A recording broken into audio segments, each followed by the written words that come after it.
as it was predicted he would come, seeking that which was lost. We, in our humble study, have found no other people adequately fitting the description of the lost sheep, the lost coin that God would sweep the nations for, other than you and I, the black man and woman of North America. We thank Almighty God so much for his coming, for as he has come, he has found one worthy to plant himself in, a man who became a 100% convert of him. You know, men have a lot of pride, but when a man will give himself 100% over to another man, that's a special event. And we're finding out now that no one has been closer to the mind and heart of Almighty God than the most honorable Elijah Muhammad. We're thankful for him, for he proved to be unfailing in his commission. But as I heard someone say earlier, his work wasn't completed yet. We didn't pay attention when he said, Allah has lined me up with 2/3 of the Quran. But there's 1/3 lined up for another man. And even Elijah Muhammad didn't worry about the other man. Since God was the one doing the lining up, he let God worry about that. He said, so I'll let that other fella take care of his part, whosoever he is. Well, we thank Almighty God because we're with that man that 1/3 of the Quran was lined up for. Don't think he's on his own. Because even though 1/3 is lined up for him to do a work, he said the man that 2/3 of the book was lined up with is guiding him into 1/3. It's a complete package. You can't have Louis Farrakhan without Elijah Muhammad. You can't have Elijah Muhammad without God, who came and made himself manifest in the person of Master Farad Muhammad. That's our story. Because when you don't have consciousness, you're unconscious. When you're unconscious, you can't tell your own story. Anybody that's got amnesia will ask the first person they see, who am I? Tell me who I am and who my family is. This is where the so-called Negro has been, lost from his own. In my study this morning, a brother texted and said that there's a store selling fake guns to our children. And, you know, it was so disturbing because he sent a little video, but I could only see the hands. But they done made the guns with the clips and everything. And, you know, now Tamir Rice, that's the first name came in my head. His mother got him a BB gun. He's out with nobody else around. Somebody saw him, called the police. And that's another thing, family. We keep going after the police that kill our people and brutalize our people. We don't make the people that called them pay. And it's people that look like us that's calling the police. And so when they saw him out there with the BB gun, the man jumps right out the car and immediately starts firing away at Tamir Rice and kills him. So what do you think they'll do to these young brothers up and down Lehigh that are getting these guns? So I went in there and purchased one. Now, it had a scope on it. It had a scope on it. Did it look real? If somebody stuck you up, you'd probably give up what you got, right? Oh, it clips back and all that kind of stuff. And Brother Captain had broke off the, see, they break off the scope that's on it and everything so that it looks real. Now, they got another one that's got a clip. It slams in there. They bought all those. And they sticking up each other for your children's cell phone, or take their bike, or take their sneakers, or jacket, or anything like that. But what do you think the police will do when they see this? So we in the store, and the man is saying, look, I don't make these things. Now, it's across the street from the church we're trying to purchase. Show you we got some work to do over there. So we want to, you know, the brothers wanted to stop people, different brothers in our community. They wanted to rush out and stop people from shopping there. Well, the Honorable Elijah Muhammad said, don't speak ahead of your ability to do. You first got to understand the condition of our people. They are not going to turn around from shopping in there. So they walked right past us and kept going in the store. So I got a text before I came out. They've agreed to stop selling them, and we want them to take all these guns up off the shelf. So we'll go back in there and monitor, because we're about to wage a campaign. And see, they know we're getting killed. And they know that even though most of the murders going on in this country are done by white men, the narrative is that the black man is the threat. So the last thing they want to see, even though they talk about the Second Amendment and the right to bear arms, a lot of people don't remember that the NRA, when they saw brothers with their guns, called the Black Panther Party for Self-Defense, that was too much for them. So the NRA started calling for strong gun legislation in California, because, see, it's selective. The guns is all right long as white men are carrying the guns. But if every black man that could purchase a gun is willing to purchase one and then own one, that alone terrorizes them. So we're thankful that the Dominicans have stopped, but that ain't the real problem here. The real problem here, we don't have our own store set up. And so we have to talk about the real attack that we are under. I'm honored. And after the Honorable Louis Farrakhan returned safely from Iran, I was first happy that he was back safely, because we were getting reports that there were people planted throughout there that were making a little trouble here and there. And as we learned from the minister, he started not to go. But he sent an advance team in to check things out. And so carefully thinking it over, you know, and this should teach us something about our God. Because Prophet Muhammad taught, if there's a gray area, you don't have something definitive, don't do the thing. This is, and it's for you to consult your God and ask him to help you in your thinking about making a decision. So he went and he got mileage out of it. What's not going to happen today is we're not going to defend Minister Farrakhan for calling Jews termites, because he never called Jews termites. He said that's the wrong way to defend him. He didn't call them termites. He said he was anti-termite. They accused him of being anti-Semitic. But he never returned that and said, you all are termites. He's anti-termite. You should be anti-termite. Because the work of a termite is undercover work. You can have a house, it look beautiful. And the termites could have eaten the insides out of it. And all of a sudden the house just collapsed. So he's anti-termite. So I'm not going to talk about trying to defend, did he call the Jews termite? That's a distraction from the real argument. They didn't really start attacking the minister till he said, we are the chosen people of God. This has been the real issue with them. And they want to have that place over the minds of the people, because in religion, which we think there's separation of church and state, but they're running this state based on how they corrupt people in religious teaching. In the 40th surah, called the believer, it's not believers, the believer, because it's singular, because this is about one person who rose up in a land of disbelief. And the 4th verse says, as the Honorable Elijah Muhammad pointed out, none dispute concerning the messages of Allah but those who disbelieve.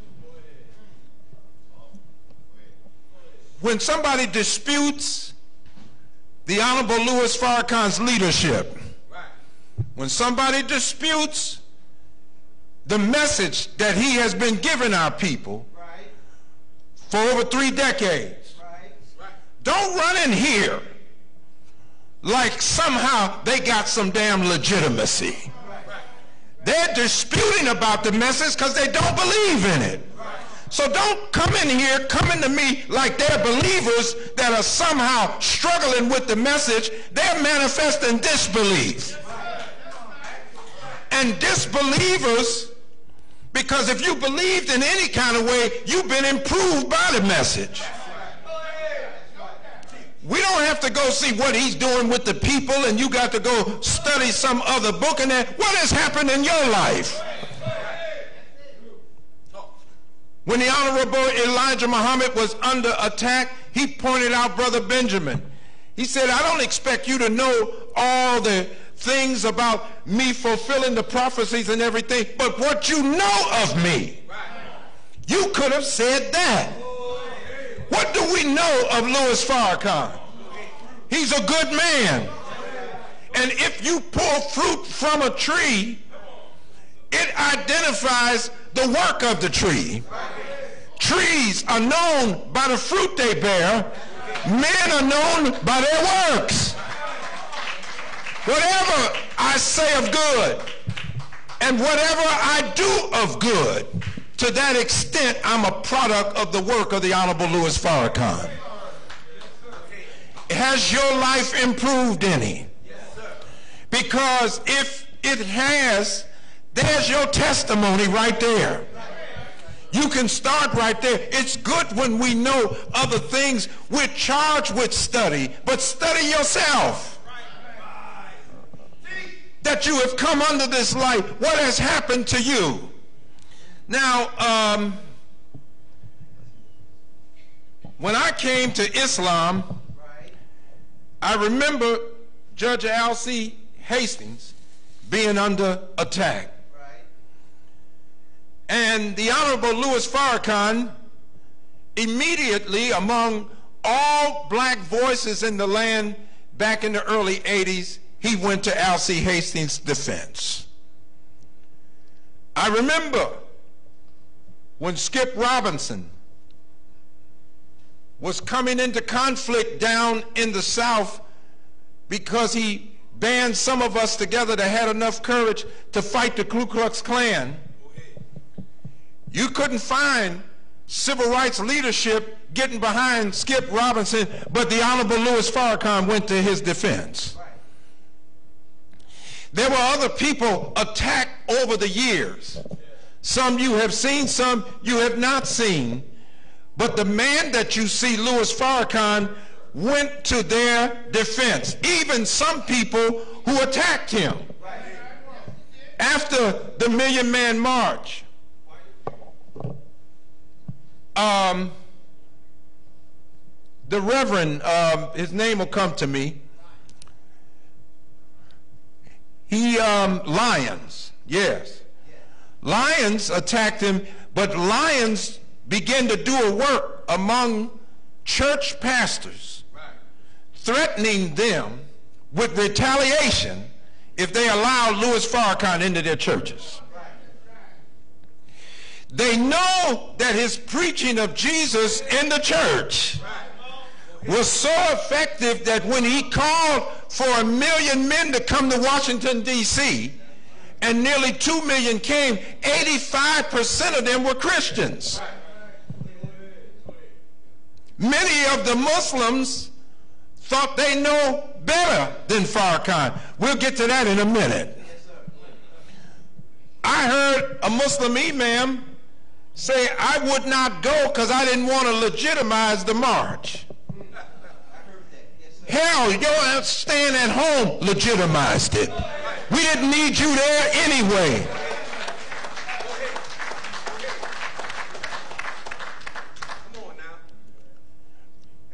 It's hardball time. Well, Rodney, why you shouldn't be talking? You shouldn't talk like that. Man, I'm not in a fight where they're going to blow the whistle. Go ahead. And give you time in the ring. Ain't no referee. This is a spiritual street fight we in right now. Huh? I'm mad as hell at the weak response from Black America for a man who has shown you no weakness. is the time of the FOI. You need to be taught and trained. I don't know the exact year, but when the Honorable Louis Farrakhan was laboring in Boston, he is looking at the same situation we're looking at out here. And he got fed up with it. And so he called the FOI in under Mosque number 11. If you know anything about Mosque number 11 then, read the autobiography of Malcolm X. Captain Clarence and his first officer, they felt that Captain Yusuf Shaw wasn't moving out fast enough on Malcolm's hypocrisy. It's in the book. They left Boston and began to chase Malcolm and those that were with Malcolm down for their public attacks on the Honorable Elijah Muhammad. They weren't joking around. And if you pull up some of the old footage, Malcolm in a press conference mentions Captain Clarence. Captain Clarence wasn't over Mosque number 7, he was over Mosque number 11. Some of you knew his first officer, Minister Don Muhammad. Don cooled out a lot since those days. I asked Don, I said, I was reading in the book that somebody, while Farrakhan was teaching at Mosque number 11, you all were beating the man down in the basement and everything because he had said something about the minister. He said, well, that's not why we were beating him. We had another. I said, so you were beating the man.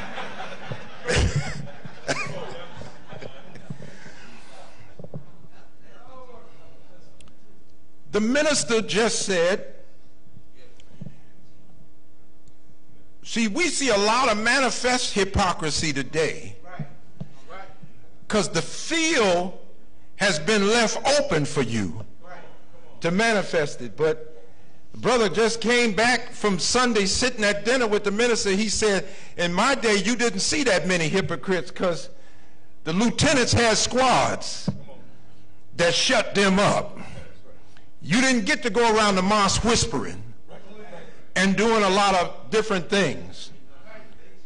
And because when the messenger was under attack, he said, when your apostle is under attack, defense, watch this, is to double your efforts.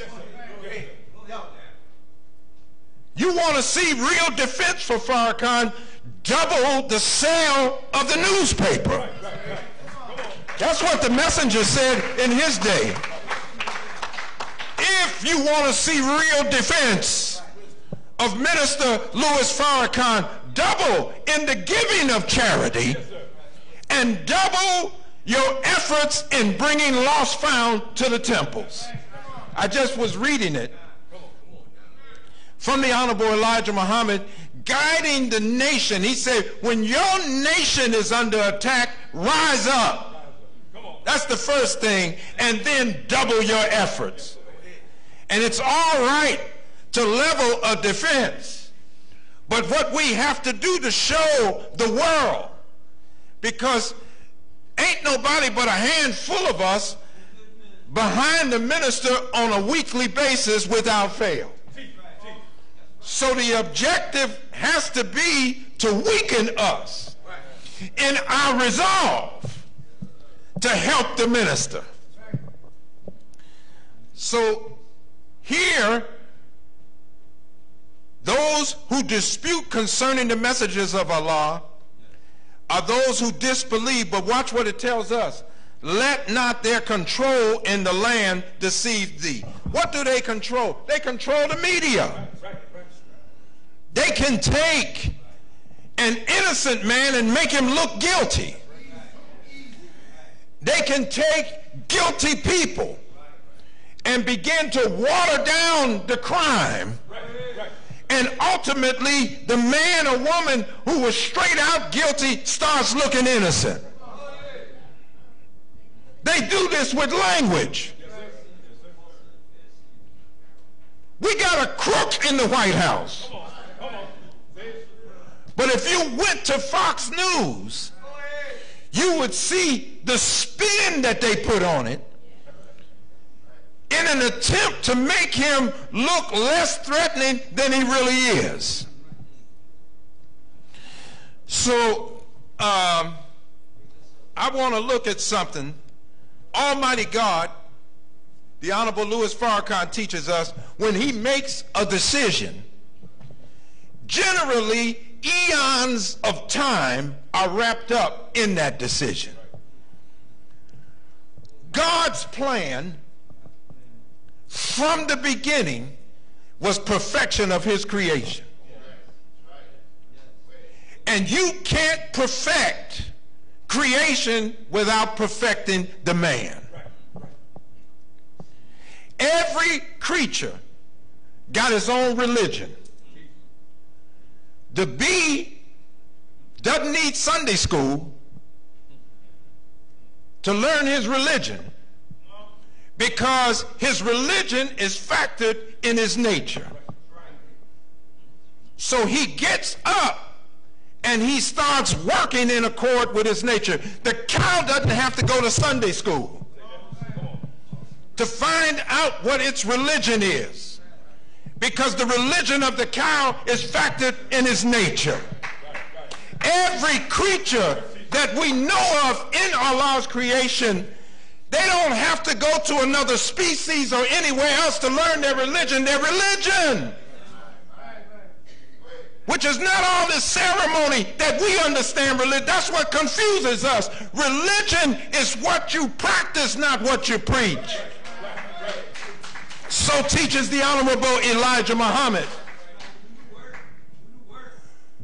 So how could Allah call himself all-knowing?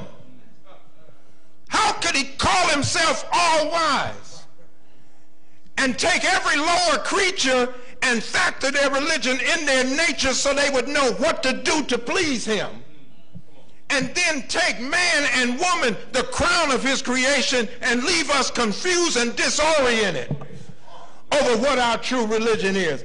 If the cow got a natural religion, then we got a natural religion.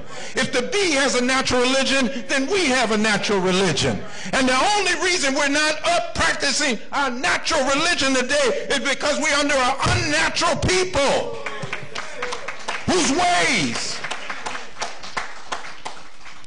and actions take us into disbelief. So history records that no one in history ever had a greater knowledge of God's revelation than God's choice. So Jesus said, the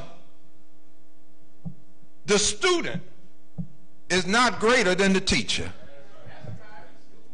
Neither is the servant greater than his master.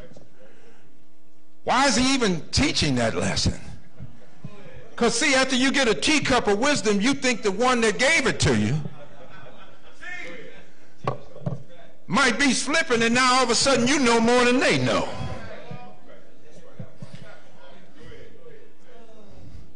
See, we sit in amazement at the wisdom of the Honorable Louis Farrakhan, which flows like a fountain. But if you've ever had a drink of water at a fountain, see, we drink bottled water today, so we haven't really been entertaining fountains in years. But when you went to a fountain, you had to position your face based on how the water came out of that fountain, so that you'd be able to catch the water to get a drink. The minister said sometimes people are so close to him, they missing the water that's coming out.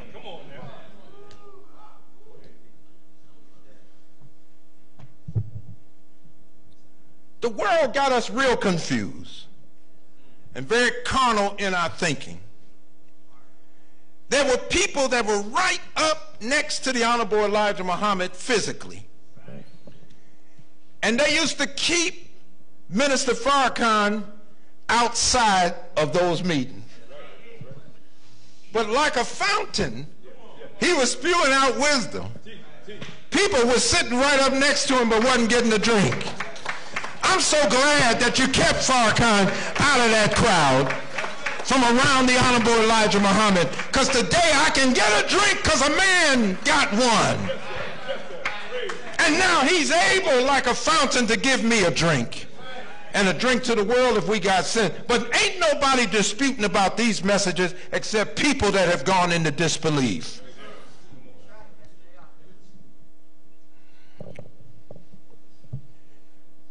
When God sends revelation, don't nobody know more about what he revealed than the choice that he made. At best, the rest of us are half learned.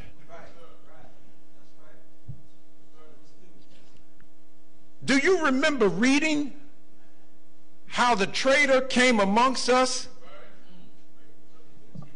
He didn't even make an interpretation until he first studied us. What's he studying? He's studying how we think, what we say, what's important to us, what our value system is, what you like and desire. So he came up with an interpretation. Interpretation is not a different teaching. An interpretation is your teaching twisted. You be saying, don't get it twisted. But he twisting you up. I read in Message to the Black Man that the God of this world, Mr. Yaqub, taught Islam. Now, how you like that? No, go read it. I had to look at it again. He taught Islam. Now, Islam is an Arabic word that means submission to the will of God. He said he taught submission to the will of God, but he taught it on a luxury basis. Now, what does that mean? Then he said he taught that if you join my mosque, I'll get other people to serve you. Then the messenger of Allah put in there are always those of us who like to get others serving us. You don't want to be a servant. You're looking for servants. Now you out of the character of the man that Allah gave the revelation to in the first place. So they're studying us so they can make an interpretation. See, in 1975, we received an interpretation. Did nobody start out with no different teaching about follow the Arabs and everything? We were still in there for our uniforms. Suggestions started. Are they pushing you too hard on the Muhammad Speaks? Yes, my garage is full. I can't get nothing else in there. You tired of paying this charity and everything? Yeah, they always coming to me about that. See, the evil suggestion inside a firm resolution. And then slowly but surely the minister said he began teaching in a way and started grafting us. They didn't go from black folks dissatisfied and make a white man. They grafted. It happens in stages. Ain't nobody gonna bother you if you don't shave. So by the time I went to join the nation, it was people over there, they just, not even a trim beard. Folks was looking all kind of ways. I didn't know the teaching to know what had happened. So I'm just sitting over there blank. And we was like talking. I said, well, okay, so I'm in. What do we do? Brother, just pray to Allah and everything. So I said, read Quran. I said, I don't have one of those. So I went out in the hallway and purchased one. It was Yusuf Ali. I didn't even know about Maulana Muhammad Ali. And they just start talking, and then this Arab stands up, and he's so pleased to see us in North America coming in to real Islam. So to me, that's what we were told. This is where the Honorable Elijah Muhammad wanted us to be. Well, I didn't know nothing. I didn't know nothing about the other. And so then people would get up and say, some of y'all want to go back to saluting. You know, they would be given the khutbah and different things. See how they've been grafted? Then you made to look back on where you were with disdain. Why are you talking about this? I thought we was talking about defending Farrakhan. They after you. They know they can't change him. They could not change Elijah Muhammad. It's us they're trying to change.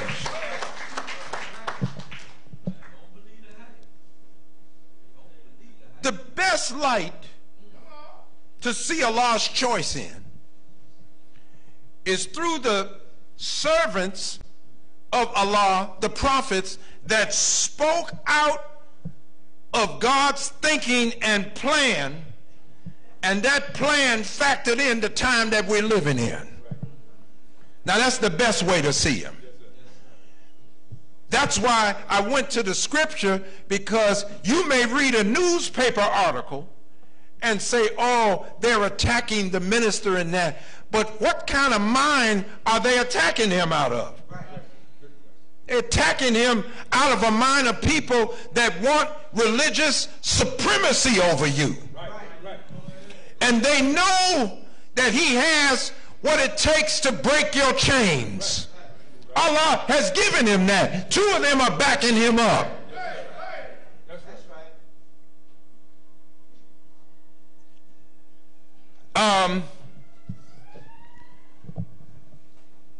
So we have to think now in terms of we're under attack.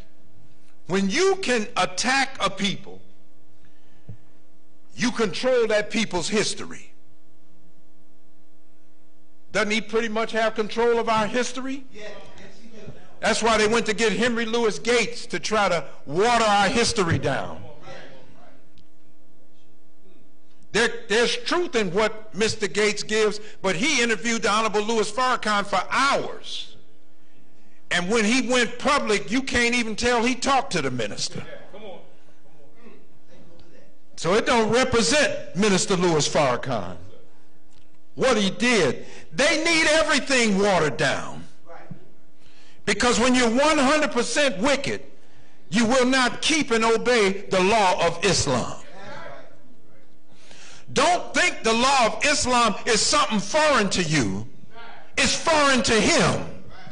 If you want to stay like him, it will be foreign to you. But it is our way of life. So if a people control your history, they can define your past. Look at your Genesis. You were slaves, in chains, in the holes of ship. That's not where you started. But if you start from there, everything looks like an improvement. Well, you know, we're doing better now. Based on what?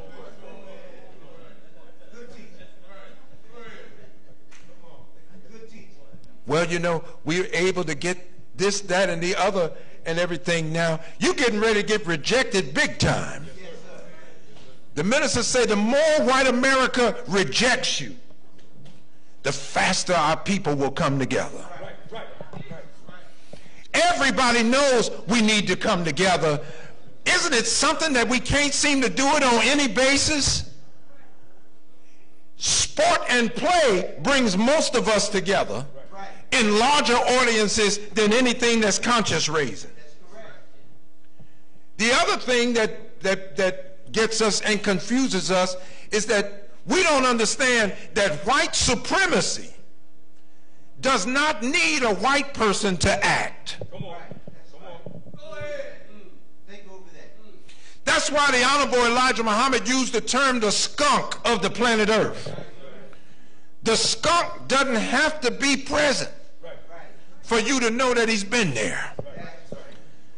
Once the skunk goes anywhere and does his work to spray his scent, when you get there, you'll know that he's been there. So anywhere that we go where you see black folks steeped in self-hatred, he's been there. Anywhere you go where you see us killing more, we can't even make a case against him because of what we're doing to each other. Anywhere you go and you see us impoverished, where the Pew Charitable Trust shows that the average wealth of black people is somewhere around $5,600. And for white folks who came here poor and raggedy and ignorant, they're at a minimum of $119,000 to $137,000 net worth. What happened? We've been here longer than anybody. And our wealth picture is down. It's because somebody is working against us.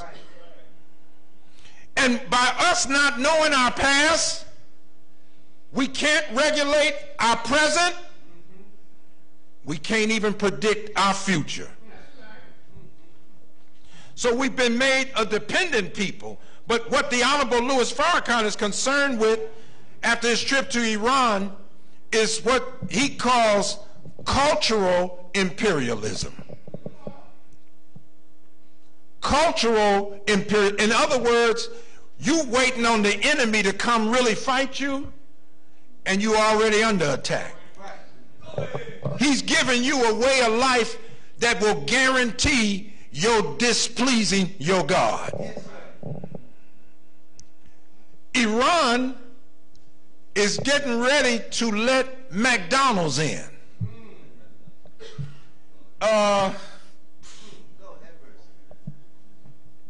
It seemed innocent and harmless to you.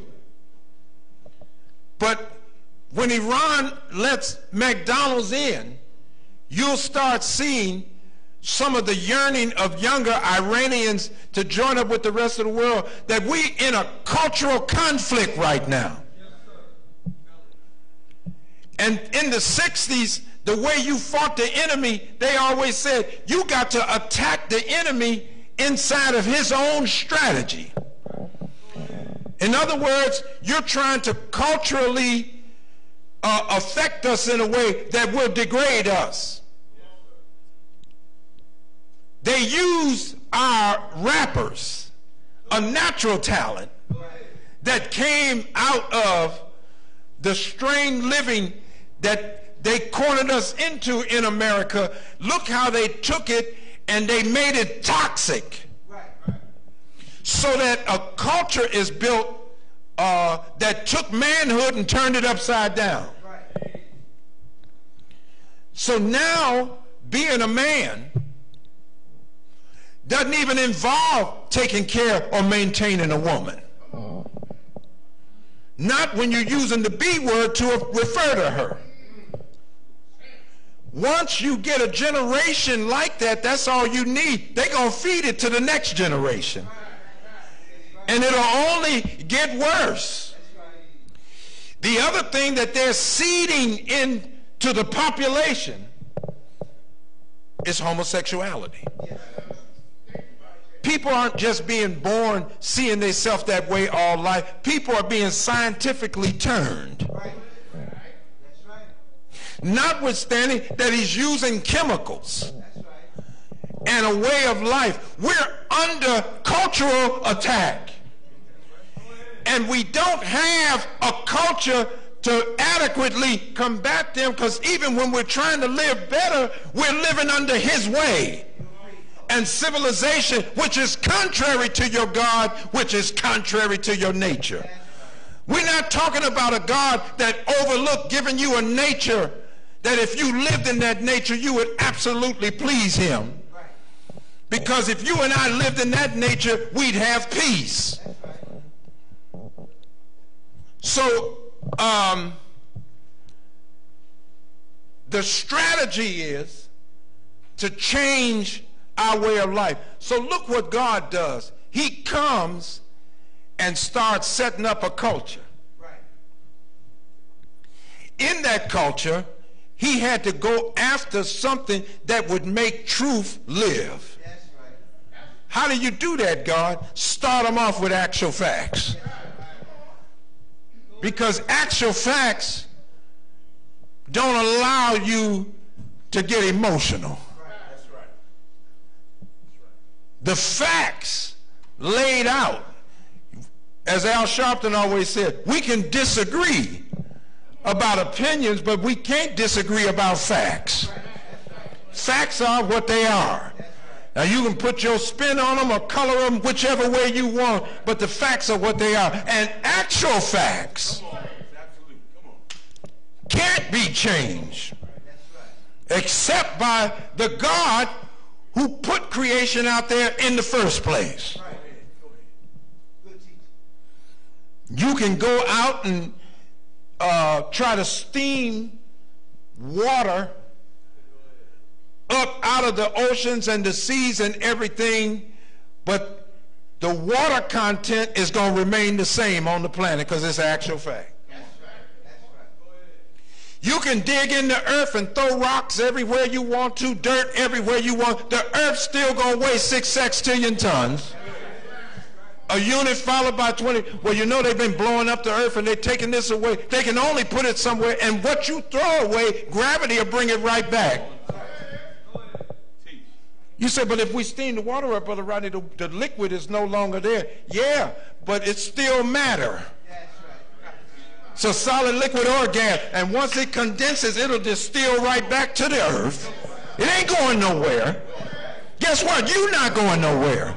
Everything you experience is going to be right here on earth. He always talking about going somewhere else. He can barely get to Mars. And got you thinking you're going to die and go to some place nobody has seen from any telescope. We had to be broken up from that culture. It's falsehood as a basis of our brain. And guess what? When your children are born and you set them on the bench in churches and masjids and everything and try to put that stuff down their throat, they're going to question you. Because natural intelligence will look at falsehood and at least ask a question. So a little girl asked the father about, is Jesus real? Where did that even come from? If they got you sitting there telling you Jesus is the answer. Because they don't see the light of Jesus. They don't see the success of Jesus or the prophet in the life of their parents. Hell, they see their parents in pain and suffering.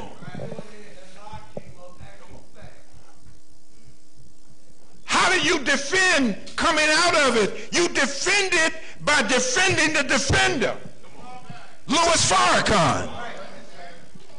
Because when the statisticians write about your and my condition, they always show the end result as the cause. Well, they live like this because their families are broken up. Who broke the family up? Well, the young men are smoking weed and using guns because they're lost. Who lost them? People don't lose themselves. Well, see, it's because they can't read and everything. How in the hell can you be in a civilized society and a child not know how to read? You designed it that way. Because every time, see, our scientists can predict what's going to happen. They can't predict unless they're controlling your life. Something they can't do unless they can control and define your past. Everybody want to know who they are. That's a natural human inclination. So a man lies to us about it. Now we got to get over the hurdle of the false teaching about self and kind. And even though somebody teaches you about yourself, it takes years to process that. Don't think somebody just teach you the original man. You ain't acting original. Now, that takes time. And to help our people get out of it, you got to have the mind of a servant. They were in this condition, our enemies. The Quran teaches us mankind was a single nation. Well, if they were single, how did they get all divided up? See, accepting various levels of knowledge. But the Honorable Elijah Muhammad said the whites that sat the closest to Moses' fire today are known as the Orthodox Jews. They have the greatest knowledge of revelation coming from God through a prophet than anyone. Even in this country, they got a statue of Moses. Moses is the lawgiver. And they were in a wretched condition. So a creature was made from the gene of a rat, a cat, and a dog. A creature was made. This is a creature now. If all of them are natural enemies, that's a creature with a self-conflicting reality. The poison is so great because what it eats becomes a part of him. So the poison runs out through the feet and everything. I know you don't want to hear about this, but see, we've been feeding on that. And what we have to understand is that just like we ate filth at the dinner table, we eat filth in the society. A lot of us get up every day, we only looking for the dirty stuff to get involved in, only the dirty stuff to talk about.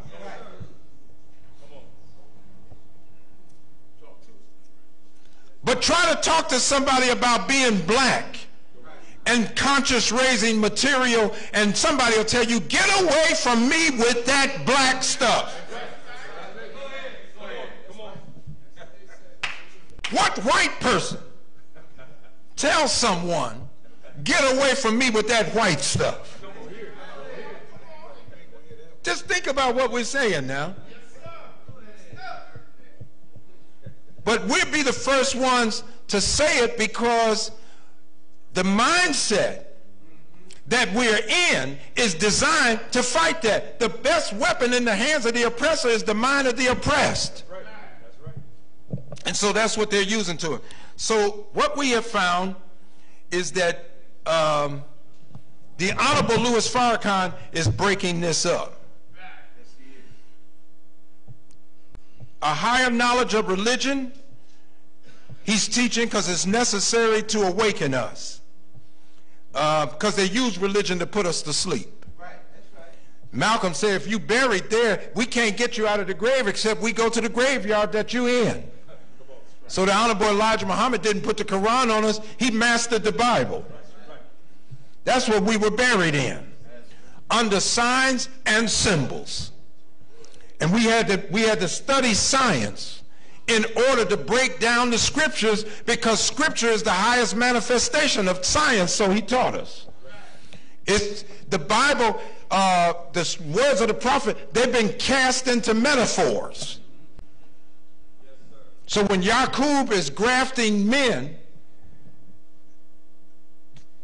through genetic engineering, through social engineering, the Bible says Jacob, a Hebrewic expression of Yaqub, that he's grafting sheep. Notice he started out with black sheep.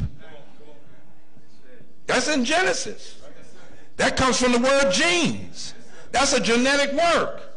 But it's under signs and symbols. Ask yourself, what significance does a man herding some sheep have to do with me living a successful life in 2018? No, this is talking about people. And they ended up spotted and everything. But it's genetic work that took place. Take it or let it alone. But the Honorable Elijah Muhammad proved the efficacy of his wisdom. So the Jewish leaders just met in Europe. I'm going to cut it short. And they have come up with a book called The End to Anti-Semitism. On the cover of the book is THEM, the acronym. Now, we use that in social media, the Honorable Elijah Muhammad. They have black hands pointing toward THEM as key and central to getting rid of anti-Semitism.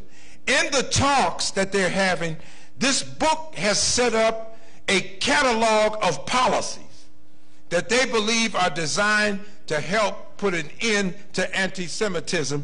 And they're saying that both the Bible and the Quran have anti-Semitic texts in it. Now, this is supposed to be their prophets, but they're saying there's anti-Semitic language in the Quran and that. So what they want to do is make it so that the Quranic reader understands that they shouldn't go along with anything in the Quran that seems to be giving itself over to anti-Semitic. First of all, they're not even Semitic people. Huh? I'm in the spirit of the minister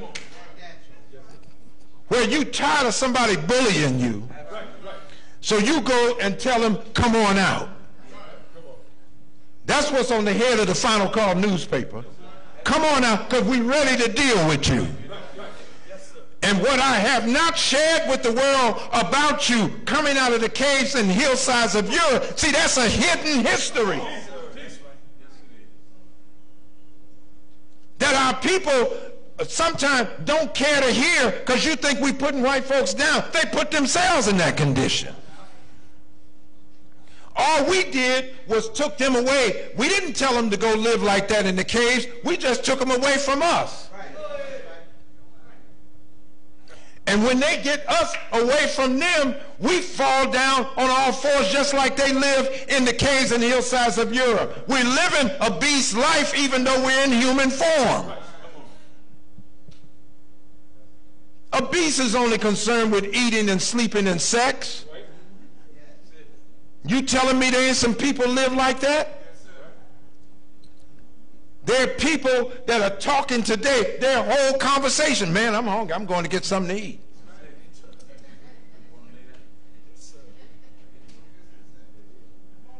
Damn, man, I'm sleepy. I'm going to take a nap. I'll be out later.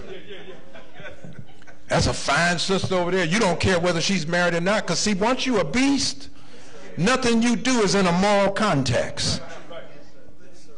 You do whatever feeds your appetite. You just do it, because the God of this world, he took the original man and turned him upside down. And he took all the appetites that lived below his navel and made them reign supreme in his mind. So sport and play become a great mental preoccupation. And we'll never grow up to be men for our women unless somebody comes and show us what a real man looks like. Now we have that in the Honorable Louis Farrakhan. A real man looks like a man of God. A man that's got God in his life. See, God is not a victim. So when you got a man that trusts 100% in a God who's not a victim, he don't feel victimized. So they're coming after the minister, but the minister's not worried about himself. If he's got any concern, it's about us. Him being under attack means that we're under attack. We need a program that defines black people at every level of their involvement. we need what they call in some of the reality shows an extreme makeover. We weigh in other than ourselves. Our natural beauty has been taken from us. And beauty is in the eye of the beholder, and it lives on the inside. And what he has done to us, he's made us to look.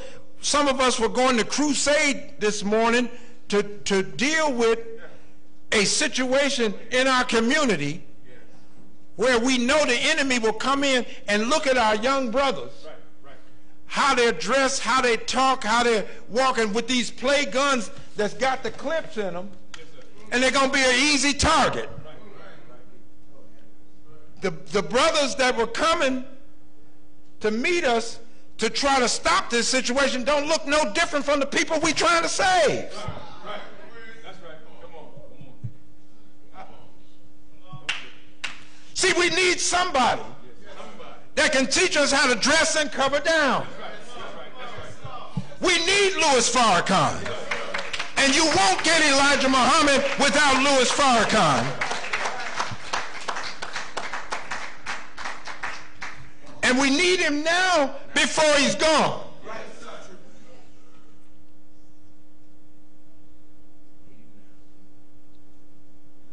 You know, somebody can bully you, and it's something about when you get in front of your father. The bully is getting ready to have a hard time. Even if he can still whoop your head, never gonna want to fight you again.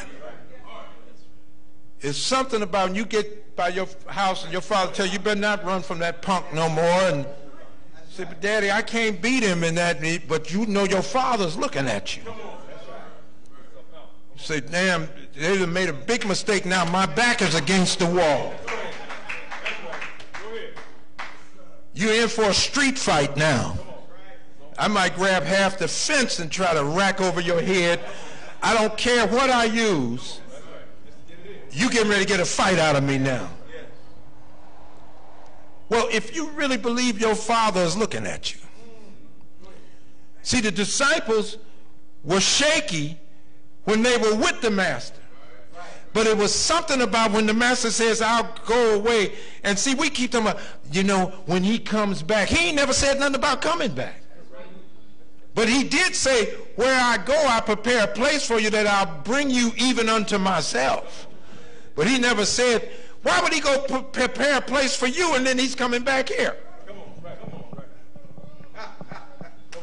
Go ahead. Tell you.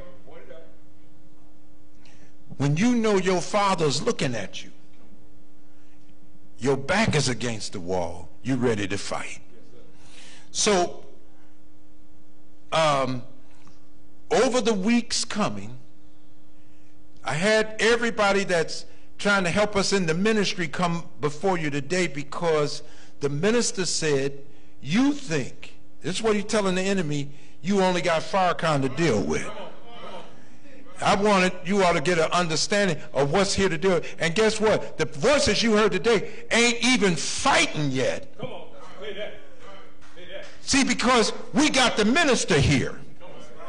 The minister said, that's why it's expedient that the man goes away, because the people, he said, if I'm here, they won't know what they really got to fight with.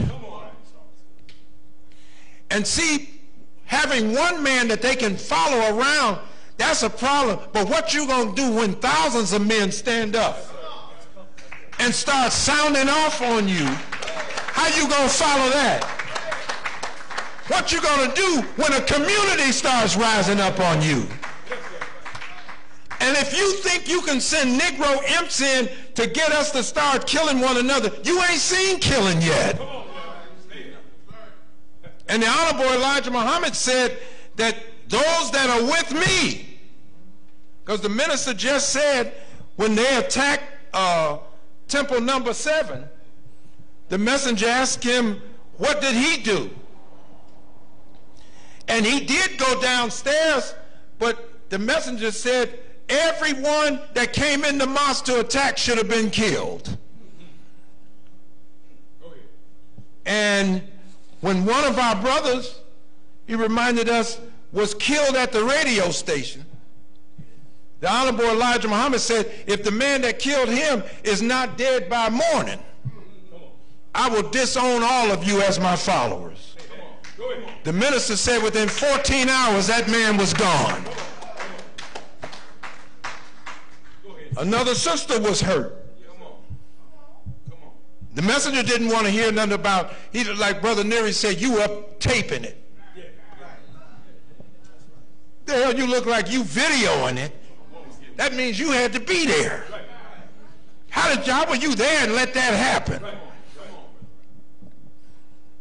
He said, the Honorable Elijah Muhammad said, I don't want to hear that. That sister that was violated, you know, if the man that did that is still here tomorrow, I'll disown all of you as my followers. The messenger went to bed, but his nation got up and got busy. You know why? Because we're righteous people.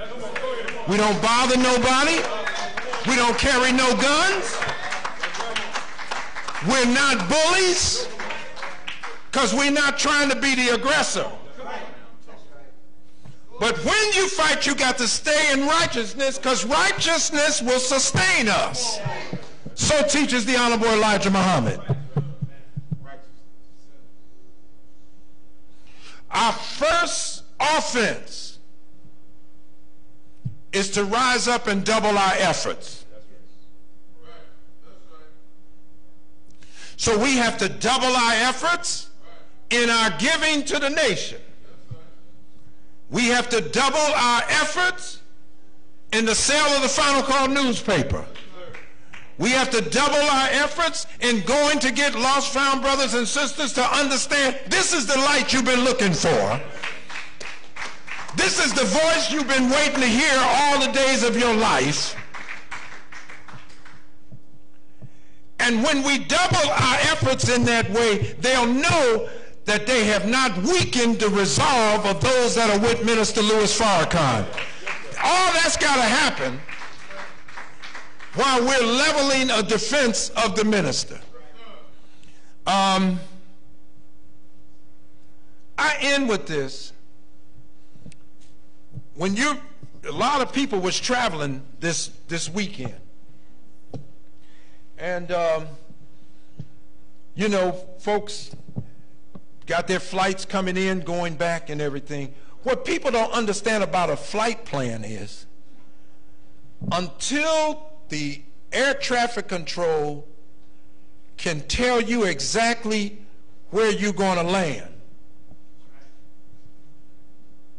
you can't even take off. You're not allowed to just go up in the air and say, well, it'll be a parking space when I get back. What are the place have to already be prepared before you can take off. And if that thing is not prepared for you, then you'll sit right on the tarmac till that has been established. That's the way man plans flight. Almighty God already knows the landing place. He never would have took off to come here if he didn't know that he could deliver us to bring us out of what we are in today. He knows exactly where to land us. Our problem is we're trying to plan it ourselves. He's already made the plan. He only needs submission to his servant. So one morning I called him about the Jews' plan, and I said, is that saying that among all white people, they're the only ones that really planned against the apostle? He said, no. He said, it's saying that to show that they had the most to lose from God's apostle being here. He said, brother, it's wonderful not to have to think. So I really had to think that over. Why? Because you're the leader of the nation. You're sitting in the seat of the leadership. You must be thinking of what? No, he's following guidance from a God that already thought it out. That's what we got to understand today. That we're walking in a plan that we did not plan. But if we are trusting like he's trusting, he don't have to know the next place or the next step. All he got to know is the one that prepared the place for us. Just like you sit on the plane and you ain't worried about landing because you know that they've already prepared a place for you. We can trust a pilot, and I never saw his face. I don't even know what he looked like. And he's flying the plane. What about a God? That almighty God who came in the person of Master Farad Muhammad, and the messenger represented him to us. How can I trust a white pilot I ain't never seen? And lose faith now in a man that's here for us to take us all the way. I know we can be delivered. I know we can be brought out of this. Don't worry about where we're going. Just worry about getting the hell out of the place that we're in right now. If the enemy want to stop us, tell him Farrakhan said, come on out. All praise is due to Allah. Assalamu alaikum. All praise is due to Allah. Let's double our efforts. Let's not leave them any quarter.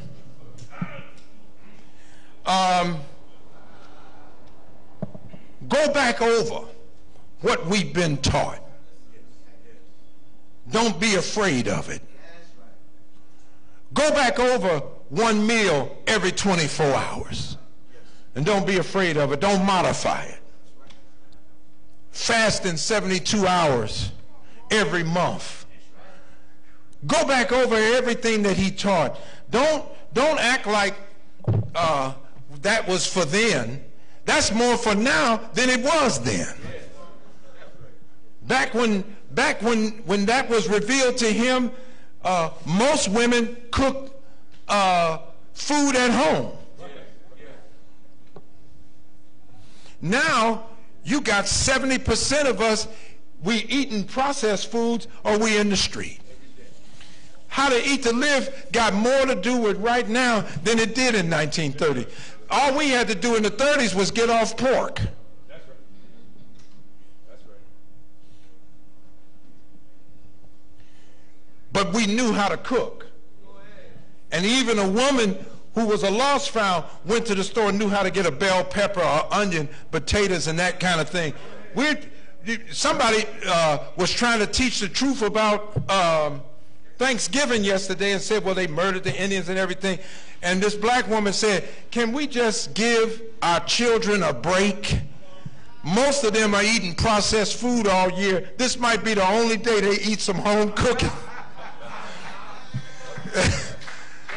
I mean, and you know what? She's telling the truth.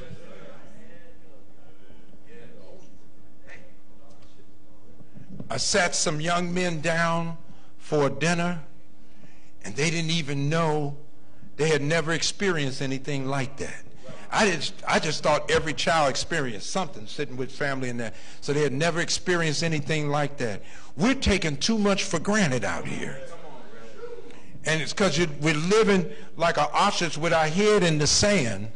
Everybody don't think like we think right around here. That's why you need to get out with some of them that are out in the field and get some experience out there.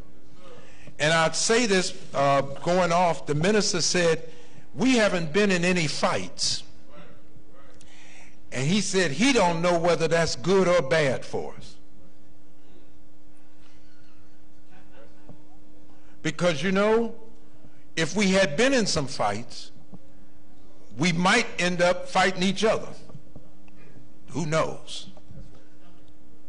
But by not being in any fights, we like our army that's been sitting on the base and ain't never been in the battlefield. When I first came in the nation, somewhere around the first 5 or 6 years, we experienced attacks, physical attacks, on the little Final Call building. The minister was trying to lead us in a way where we would not be in any skirmishes, but You know, some black folks just allow themselves to get used. Once Meir Kahane was supposed to be sending the whole Jewish Defense League down to attack us at the final call. And one guy attacked us. What did he attack us with? A machete. One guy came and shot up at the building. We literally had to stay and just show you how you can curb the teaching. I had a gun. When that guy said, I'm going to get Farrakhan, and he shot up in the thing, I had a gun. And I said, hell, the lessons say the sword was used by the original man. In Muhammad's time, I said, well, this is Muhammad's time. Let him come over here with another gun saying, I'm going to kill Farrakhan. So he shot up in the building. But Brother Khaled had us on shifts all night. And for a year, I know I had to show up about 2 in the morning, and I stayed till the morning. But we had fights.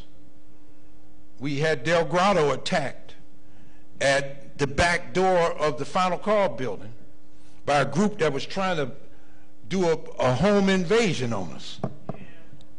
And Brother Rashad knocked one of their eyes out. Damn nearly was lost. I mean, it was so much blood out there. But I mean, we had to fight in the check room. And it was bloody. I don't know if some of you all remember Brother Amir, but he was on a gurney back in those days. But he was real strong up here. He had one locked here, and he grabbed the other one from there. By the time I got down to the check room, he had 2 of them locked up down there. And, you know, I mean, you're supposed to, you know, you sound the alarm, Allahu Akbar, right? Man, by the time we grabbed bottles and was trying to bust people over the head and everything, I'm telling you, all kind of stuff came out our mouth.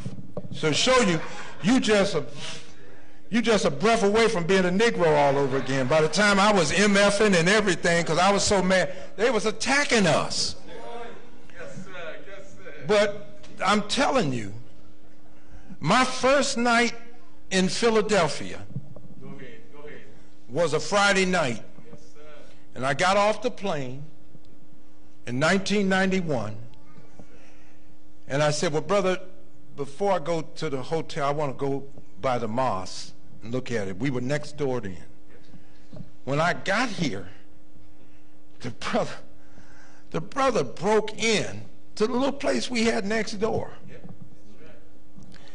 And I said, well, did they catch him? They said, they got him now.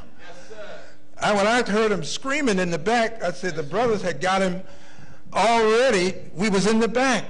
But I'm telling you, there's skirmishes that different people had. Somebody broke into Steak and Take at Mosque 25 back then, and Brother Tyrone was the secretary. He had it. And they stole the television set or something out, the Muslims thing. And the way Kadir and Sterling, they had that thing so tight, the boy's mama called the Steak and Take, begging, please don't hurt my baby. She gave him up right away because she knew the neighborhood was going to tell the brothers who had broken our place. Don't think that people won't attack us. Get it back in your head that you and I are not immune to attacks. And the frontline attacks will come from people that look like us.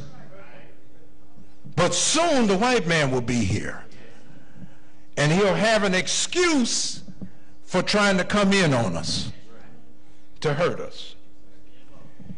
If you stay away and you don't work with the brethren, with newspapers, with other things that we're involved in and that, you can't expect to just pop up and we're going to receive you like a brother, because we don't know where you've been.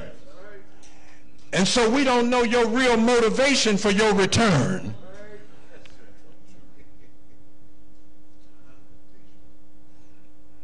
See, I'm like this. I can really only trust the folks that's here right now. Because I don't know, the folks that's not here, I don't know where you are. I don't know what you're doing.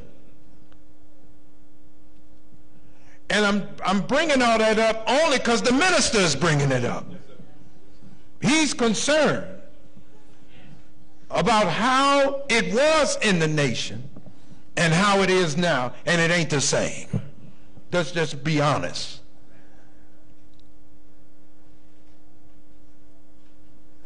So cultural imperialism is to change the way we think about how we should live in the nation.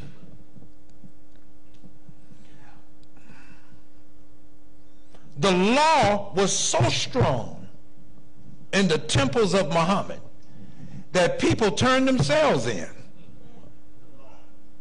because they loved the law. And the minister said the love of the law kept the spirit high because you couldn't use your tongue against another believer and get away with it. You'd be checked on it.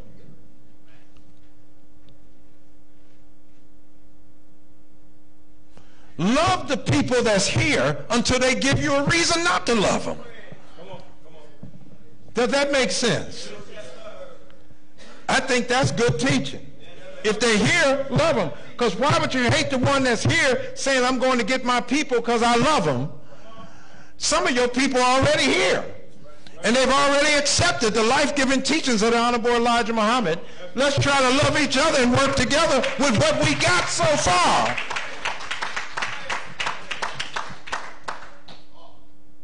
Ain't perfect. But guess what? We here. You say, well, Rodney, you ain't my choice. Well, I'm a lost choice. And so are you. I can't pick you and pick over who I want here. You a lost choice. I can't see that deep into his thinking. Who the hell am I to second guess God? No. I should learn how to accept his thinking with no straightness in my breast. And then work with who and what we have. Because that's what the minister did with us. He worked with who and what he had. He know he had some strong soldiers on the other side of 75. He tried to get them. They didn't want to walk with him. So he took us neophytes, people that didn't know nothing about posts or bean pie. We didn't know nothing. We don't know nothing about setting up no temple and doing all that, you know. He said, but these were the ones that was willing to come and submit. So we'll do our best to show. When I came in the nation, Joshua would be standing on security. I'd hear the tape click, and he would jump off the stage to turn the tape. It was cassette tapes back then. Flip the tape over, get it going back in, and then jump back up on security. We had to wear a lot of hats. Sometimes it'd be leaking in one place. We put a bucket up over there, just move the chairs over. As long as we got the crescent and star up, we was happy. Now it's like, you know, it was hot yesterday, so I ain't going out Sunday. We didn't care. We was in places. There was a place where the smoke stuff would come out, and the minister talked about it. The handkerchief would be black anytime he blowed his nose. We were starting out in Chicago and had an old cellar type place and everything. You'd be surprised what some Muslims have been through to get things started. The Messenger used to meet on 43rd Street in Chicago. The floor was gone. It was dirt. And he had 700 people out. Come on now. We were happy to get this truth. Are you following now? That truth gives you a passion, man, for deliverance of your people. That's the kind of fire that should be inside of every FOI and MGT. And guess what? If you just start doing it, the flame will go up. You'll want to do it more. you'll want to be as successful. But if you stay away from the other coals that are getting hot, you'll start cooling off. Become a casual Muslim. Well, I'll come out. Is it an event, Nuri out, or is it this one's out, or y'all gonna have somebody else come in, or you know, I can only come to meetings on certain terms. That's the way Cain was with God. He said, God, I'll deal with you, but shoot, I'll deal with you on my own terms. So they promised that the mind of Cain would be here in the last day. And it was a mind destitute of the need for atonement and the beginning of coming to God on your own terms. My God.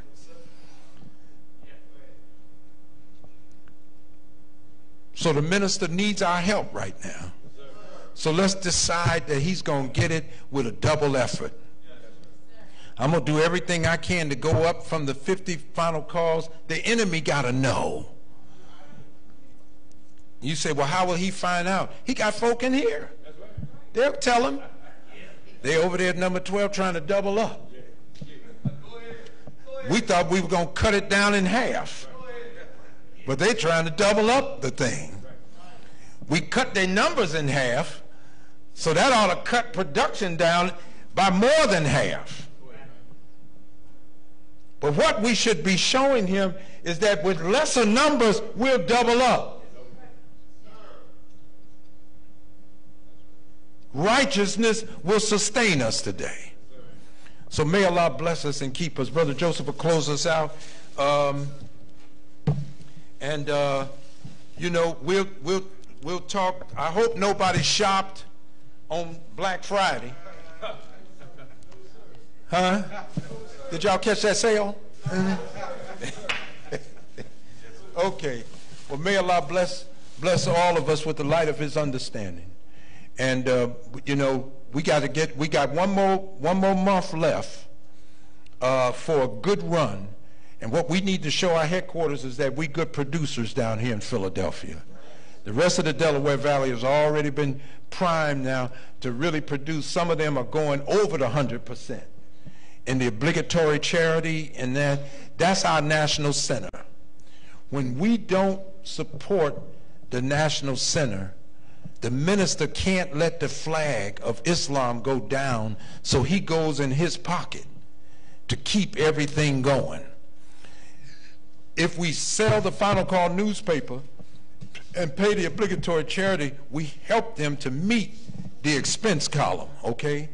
That's there. So may Allah bless you with the light of understanding. Assalamu alaikum. Keep that applause going for our Delaware Valley Student Regional Minister, Rodney Muhammad. All praise is due to Allah. Very quickly, family, our time has been very well spent. 3 questions.